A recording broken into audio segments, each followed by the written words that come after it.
Мысал қарастырайық, бір ыстық дене болсын, ыстығырақ. Сосын екінші дене болсын, салқындау. Ыстық денеден, ыстық деп жазып қояйық, ыстық, салқын. Ыстық денеден салқын денеге жылу беріледі. Енді осы қаншалықты ыстық немесе қаншалықты салқын екенін сипаттау үшін температура деген ұғым енгізіледі. Температура заттың жылулық күйін сипаттайтын физикалық шама. Температура өскенде молекуланың жылдамдығы өседі. Молекула жылдамдығы өскенде оның кинетикалық энергиясы да өседі. Ал кинетикалық энергиясы өссе, газдың қысымы да өседі. Яғни температура молекулалардың орташа кинетикалық энергиясында газ қысымында сандық сипаттамасы болып табылады. Және керісінше температура түскенде жылдамдық төмендейді, орташа кинетикалық энергия төмендейді, қысым да төмендейді. Температураны термометр деген құралмен өлшейді. Термометрдің екі түрін қарастырайық. Біреу Цельсий шкаласы бойынша, екіншісі Кельвин шкаласы бойынша. Цельсий шкаласы. Екінші Кельвин шкаласы. Кельвинді басқаша абсолют температура деп атайды. Абсолют температура шкаласы. Цельсий ол біз күнделікті қолданып жүргеніміз, ол біздің градусник, тезелік қойған термометр, яғни мына сурет бізден. Бірінші тұрған сурет, ол бізді күнделікті көріп жүрген. Мысалы, қазір плюс 30 болса, бізде плюс 30. Мына суретте бізде плюс шамамен 22 градус Цельсий көрсетілген. Екі термометрді қарастырайық, Цельсий шкаласы мен Кельвин шкаласы. Бірінші сурет бізде Кельвин, екіншісі Цельсий. Цельсий шкаласына екі нүкте алынады. Бірінші нүкте ол бізде мұздың еру температурасы, екінші судың қайнауы. Қалыпты атмосфералық қысымда. Осы 0 мен 100-ді алады. Еру 0 болады, қайнау 100 градус болады Цельсиймен. Сосын арасын 100 бөлікке бөледі. 100 бөлікке бөледі. Сонда бізде бір бөлік құны 1 градус болады. Төмен жақ бізде минус болады. Мысалы, мен жерде бізде минус 10, минус 20, жоғары плюс 10, плюс 20, мысалы, плюс 30 Цельсий. Келесі, бірінші суретте Кельвин шкаласы берілген, яғни абсолют температура шкаласы. Бұнда ең төменгі нүкте 0 Кельвин.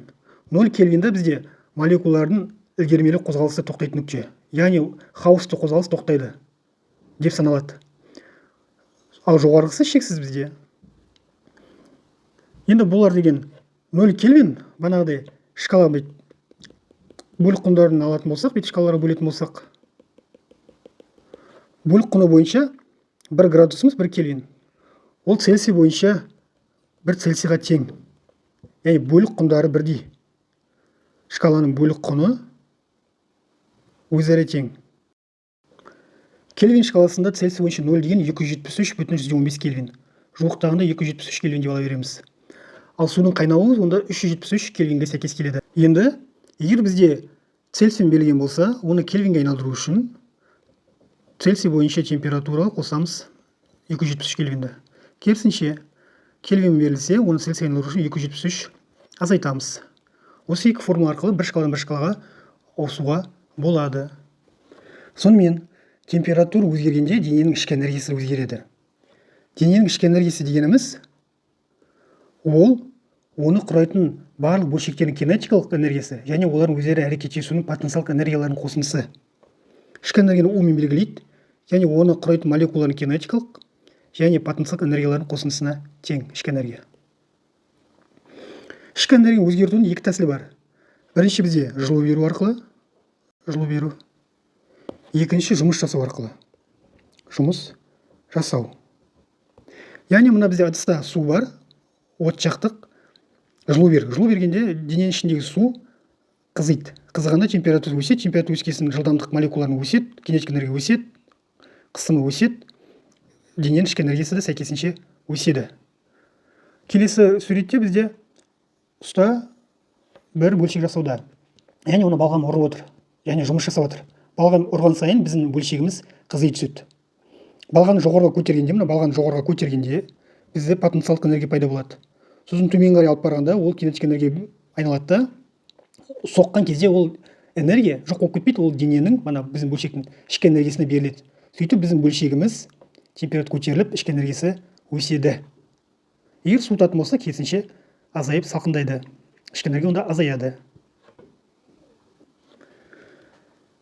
Кей оқулықтарда мына жылу беруді жылу алмасу деп атайды. Жылу алмасу.